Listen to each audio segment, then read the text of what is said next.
El período medieval en Europa, que abarca aproximadamente desde el siglo V hasta finales del siglo XV, se caracterizó por una estructura social compleja, una vida cotidiana en evolución y logros culturales e intelectuales significativos. Comprender la sociedad medieval requiere una exploración de la jerarquía social, los matices de la vida diaria en diversos entornos, los fundamentos de la agricultura y la economía, y las contribuciones culturales en el arte, la arquitectura y la literatura. La educación y la transmisión del conocimiento también jugaron un papel crucial en la configuración de la vida medieval. Jerarquía social y roles. La sociedad medieval estaba estructurada en un sistema jerárquico rígido, a menudo denominado feudalismo, donde cada clase tenía roles y responsabilidades distintas. Nobles. En la cima de la jerarquía social estaban los nobles, que poseían vastas tierras otorgadas por el rey a cambio de servicio militar y lealtad. Los nobles eran responsables de gestionar sus propiedades, administrar justicia y proporcionar protección a los campesinos que vivían en sus tierras. Vivían en grandes mansiones o castillos, rodeados de lujo y reteniendo numerosos sirvientes y caballeros para hacer cumplir su autoridad. Caballeros. Debajo de los nobles estaban los caballeros, guerreros obligados por el código de la caballería. Los caballeros a menudo eran vasallos de señores más poderosos y recibían tierras a cambio de su servicio. Su deber principal era proteger el reino y los intereses de su señor. La formación para la caballería comenzaba a una edad temprana, con niños sirviendo como pajes y escuderos antes de ser nombrados caballeros en un proceso ceremonial. La caballería enfatizaba virtudes como la valentía, el honor y el respeto por las mujeres, aunque la realidad a menudo divergía de estos ideales. Campesinos. Los campesinos, o siervos, constituían la mayoría de la población. Trabajaban la tierra y proporcionaban el sustento económico de la sociedad medieval. Los campesinos estaban atados a la tierra que trabajaban y debían diversos tributos y servicios a su señor. Sus vidas eran duras, caracterizadas por largas horas de trabajo, malas condiciones de vida y libertad limitada. A pesar de sus dificultades, los campesinos desempeñaron un papel crucial en el sostenimiento de la economía y la sociedad medieval. Clero. El clero formaba una clase distinta con su propia jerarquía, que iba desde humildes sacerdotes parroquiales hasta poderosos obispos y abades.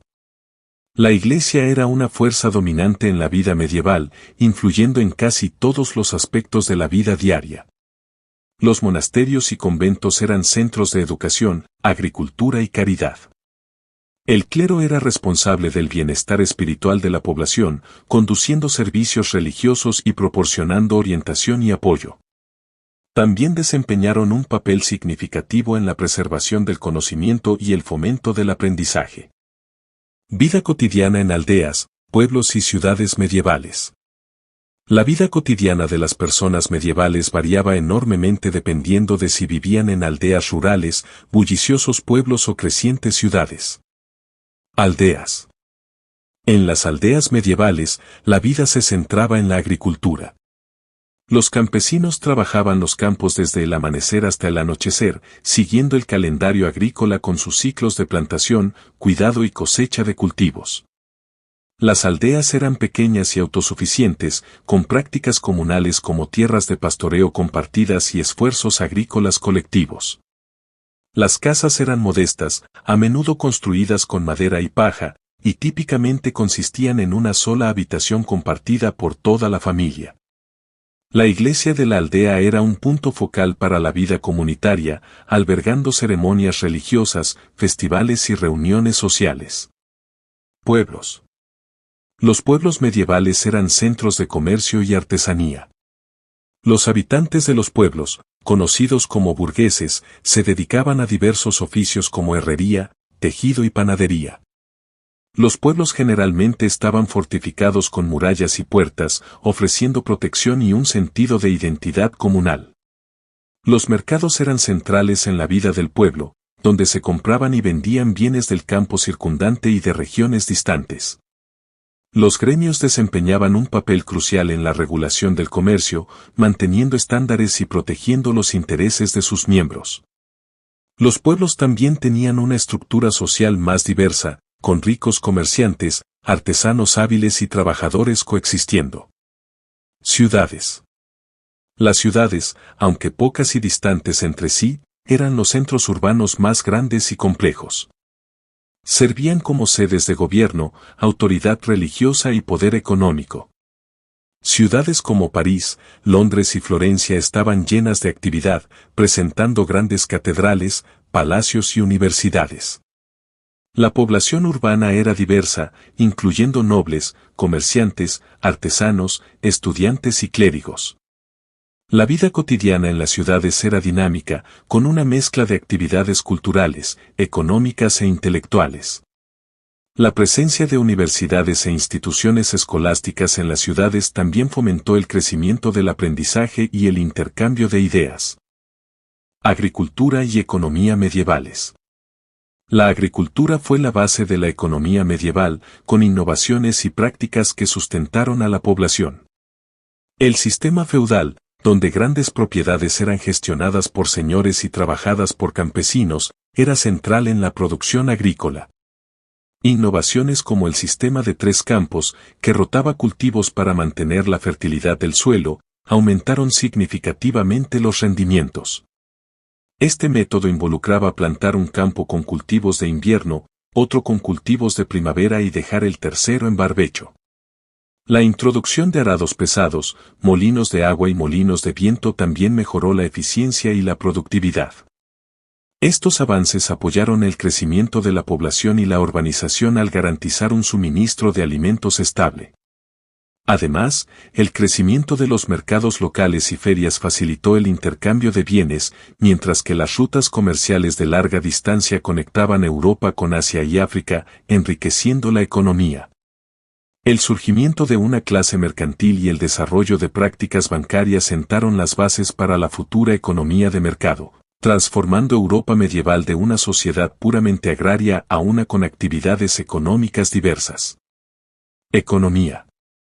La economía medieval era principalmente agraria, pero el comercio y el comercio comenzaron a florecer, especialmente durante la Alta Edad Media.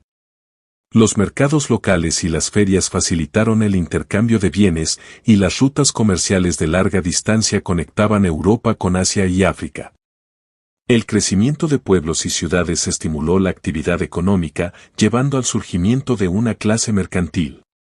La moneda se estandarizó más y comenzaron a surgir prácticas bancarias, sentando las bases para el desarrollo futuro de una economía de mercado. Arte, arquitectura y literatura. La Europa medieval fue testigo de notables logros en el arte, la arquitectura y la literatura, reflejando los valores culturales y religiosos de la época. Estas expresiones culturales estaban profundamente entrelazadas con las creencias espirituales de la sociedad, las estructuras sociopolíticas y las actividades intelectuales, dejando una marca indeleble en la historia europea. Arquitectura románica. La arquitectura románica, aproximadamente del siglo X al XII, se caracteriza por estructuras sólidas y macizas con arcos redondeados, muros gruesos y pilares robustos.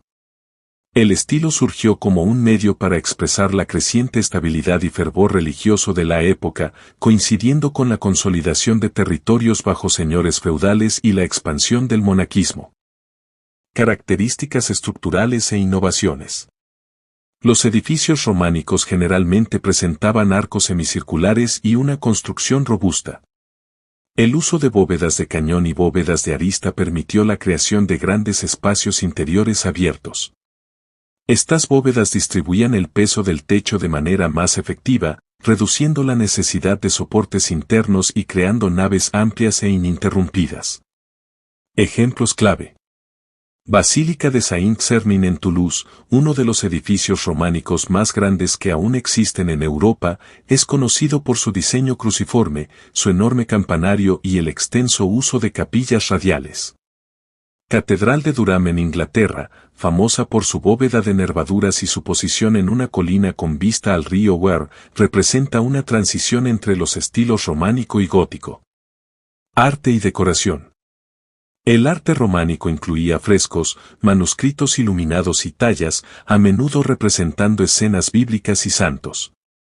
El arte servía tanto para decorar como para educar, enseñando a una población en gran parte analfabeta sobre las enseñanzas cristianas y las narrativas bíblicas. Manuscritos iluminados, estos eran textos copiados a mano adornados con ilustraciones intrincadas y hojas de oro. El libro de Kells, un manuscrito iluminado de los Evangelios, ejemplifica el arte de la época. Frescos y murales, adornando las paredes y techos de las iglesias, estas pinturas proporcionaban narraciones visuales y transmitían temas religiosos.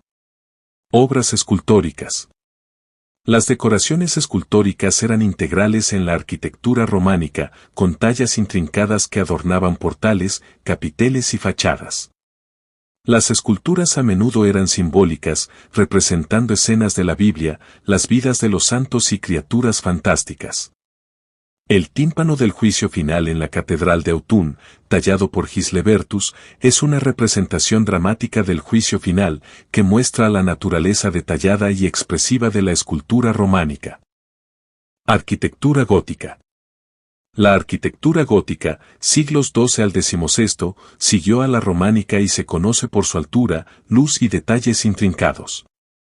Este estilo representó una evolución en el diseño arquitectónico, impulsada por avances en ingeniería y el deseo de crear espacios que inspiraran asombro y reverencia.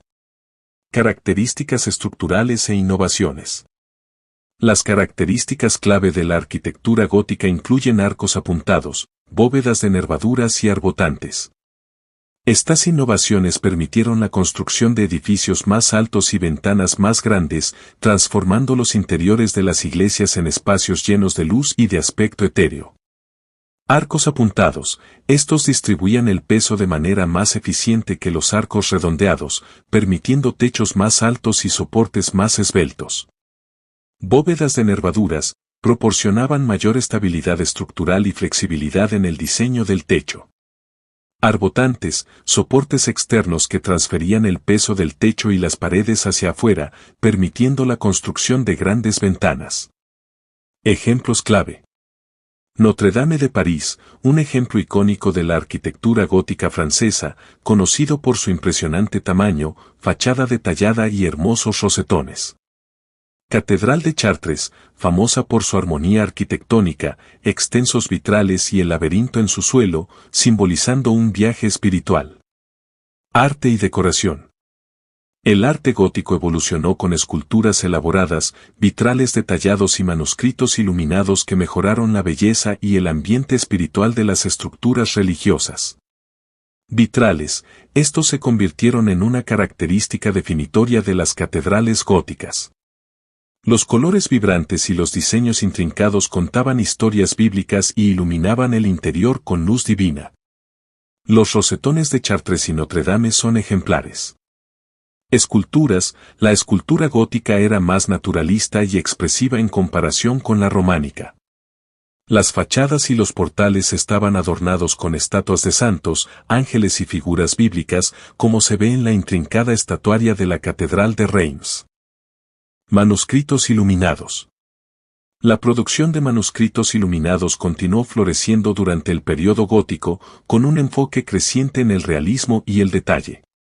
Los libros de horas, libros devocionales privados, se hicieron populares entre los laicos. Las muy ricas horas del Duque de Berry es uno de los manuscritos iluminados más famosos del periodo gótico, que contiene miniaturas detalladas que representan los meses del año y escenas de la vida medieval. Literatura. La literatura medieval fue diversa, con géneros que incluían poesía épica, romances, textos religiosos y crónicas. La floreciente de las lenguas vernáculas junto al latín permitió que un segmento más amplio de la población se involucrara con la literatura. Poesía épica y cuentos heroicos. La poesía épica a menudo celebraba los ideales caballerescos y las hazañas heroicas de los caballeros. Estas historias no solo eran entretenimiento sino que también servían para promover los valores de valentía, lealtad y honor. La chanson de Roland, un poema épico que celebra el heroísmo de Roland, un caballero en el ejército de Carlomagno, es un ejemplo por excelencia de la tradición de la chanson de geste, canción de hechos heroicos. Beowulf, aunque es principalmente una obra en inglés antiguo, sus temas de heroísmo y lo sobrenatural resuenan con la tradición literaria medieval más amplia. Romances y amor cortés. Los romances eran poemas narrativos o cuentos en prosa que exploraban temas de caballería, aventura y amor cortés. Estas historias a menudo presentaban misiones, batallas y las pruebas de los amantes nobles. Las leyendas artúricas, las historias del rey Arturo y sus caballeros de la mesa redonda, particularmente las escritas por Chrétien de Troyes, fueron fundamentales para el género de romance. Tristán e Isolda, un romance trágico que explora temas de amor, honor y traición, ha sido contado en diversas formas a lo largo del periodo medieval y más allá. Textos religiosos y escritos místicos. La literatura religiosa era un género dominante que abarcaba tratados teológicos, hagiografías, vidas de santos y escritos místicos. Estos textos a menudo eran didácticos, destinados a instruir a los fieles y promover la piedad. La Divina Comedia de Dante Alighieri, esta monumental obra explora temas de pecado, redención y justicia divina a través del viaje del protagonista, Dante, por el infierno, el purgatorio y el paraíso. La Imitación de Cristo de Tomás de Kempis, un libro devocional altamente influyente que enfatizaba la vida interior y la relación personal con Dios. Crónicas y escritos históricos. Las crónicas medievales eran fuentes esenciales de conocimiento histórico, registrando eventos, genealogías y sucesos significativos. Los cronistas a menudo entrelazaban informes factuales con reflexiones morales y teológicas. La Crónica Anglosajona, una colección de anales que documentan la historia de los anglosajones, proporciona valiosas perspectivas sobre la Inglaterra medieval temprana. Historia Regum Britanniae de Geoffrey de Monmouth, una obra pseudohistórica que contribuyó a las leyendas del rey Arturo y la historia antigua de Gran Bretaña. Literatura vernácula. El uso de lenguas vernáculas en la literatura marcó un cambio significativo respecto al uso exclusivo del latín, haciendo la literatura más accesible a un público más amplio. Los cuentos de Canterbury de Geoffrey Chaucer, una colección de historias contadas por peregrinos en su camino a Canterbury, ofrece una vívida descripción de la sociedad medieval y sus diversas clases y ocupaciones. El Cantar de Mio Cid, un poema épico español que celebra las hazañas del noble castellano Rodrigo Díaz de Vivar, conocido como el Cid. Educación y transmisión del conocimiento. La educación y la transmisión del conocimiento experimentaron cambios significativos durante el periodo medieval, influenciados por la Iglesia y las instituciones emergentes. Escuelas monásticas y catedralicias. Inicialmente, la educación era principalmente dominio de la Iglesia, con las escuelas monásticas y catedralicias sirviendo como centros de aprendizaje. Estas instituciones fueron cruciales en la preservación de textos clásicos y la producción de manuscritos iluminados. Los monasterios, con sus scriptoria, desempeñaron un papel fundamental en la copia e iluminación de importantes obras religiosas y clásicas, asegurando su supervivencia a través de los siglos. Las escuelas monásticas proporcionaban educación principalmente a los monjes, enfocándose en la instrucción religiosa, la alfabetización en latín y el estudio de la Biblia y otros textos teológicos. Las escuelas catedralicias, asociadas con iglesias y catedrales importantes, ofrecían una educación más formalizada y a menudo estaban abiertas a los hijos de la nobleza y los ricos. Estas escuelas sentaron las bases para el desarrollo de las universidades medievales, contribuyendo al renacimiento intelectual de la época y fomentando una cultura de erudición y aprendizaje dentro de las comunidades eclesiásticas y seculares. Escuelas monásticas. Los monasterios eran comunidades autosuficientes dedicadas a la vida religiosa y la erudición. Las escuelas monásticas proporcionaban educación principalmente a los monjes, enfocándose en la instrucción religiosa, la alfabetización en latín y el aprendizaje clásico. Scriptoria. Los scriptoria monásticos eran salas dedicadas donde se copiaban e iluminaban manuscritos. El meticuloso trabajo de los monjes en los Scriptoria aseguró la preservación de textos esenciales de la antigüedad. Regla de San Benito. Esta regla guiaba la vida monástica, enfatizando un equilibrio entre la oración, el trabajo y el estudio. Los monjes seguían un horario estricto que incluía periodos dedicados al aprendizaje y la copia de textos. Escuelas catedralicias. Las escuelas catedralicias surgieron como importantes centros educativos en áreas urbanas, proporcionando formación para el clero y unos pocos estudiantes laicos seleccionados. Estas escuelas a menudo estaban asociadas con la catedral del obispo y se enfocaban en un currículo que incluía gramática, retórica, lógica y teología. Escuela de la Catedral de París, conocida por su riguroso entorno intelectual, sentó las bases para la Universidad de París. Escuelas de Chartres y Laon. Estas escuelas fueron renombradas por sus contribuciones al desarrollo del escolasticismo y su énfasis en las artes liberales. El surgimiento de las universidades. La Alta Edad Media vio el surgimiento de universidades que se convirtieron en centros clave de aprendizaje y actividad intelectual.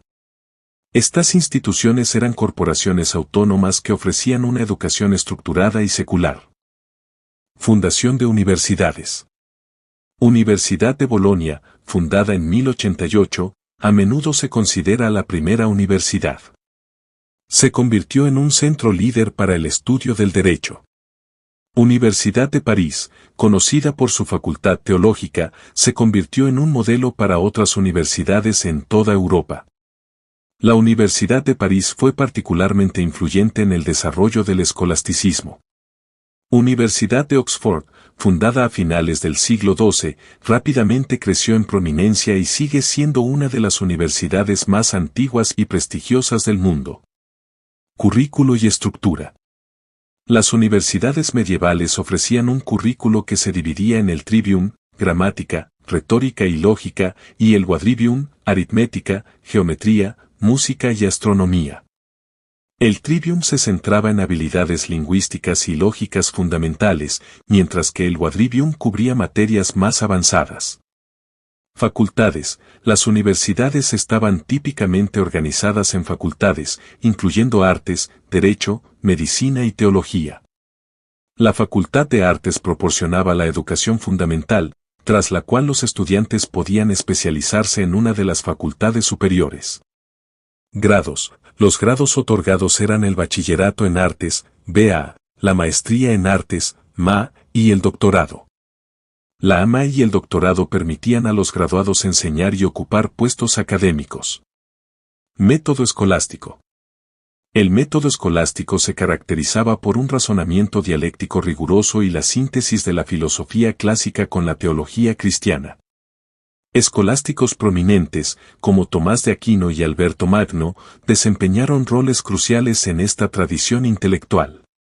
Suma teológica de Tomás de Aquino. Esta obra exhaustiva buscó reconciliar la filosofía aristotélica con la doctrina cristiana y se convirtió en un texto fundamental en la teología católica. Comentarios sobre Aristóteles. Los escolásticos produjeron extensos comentarios sobre las obras de Aristóteles, integrando sus ideas en el marco intelectual medieval. Transmisión del conocimiento.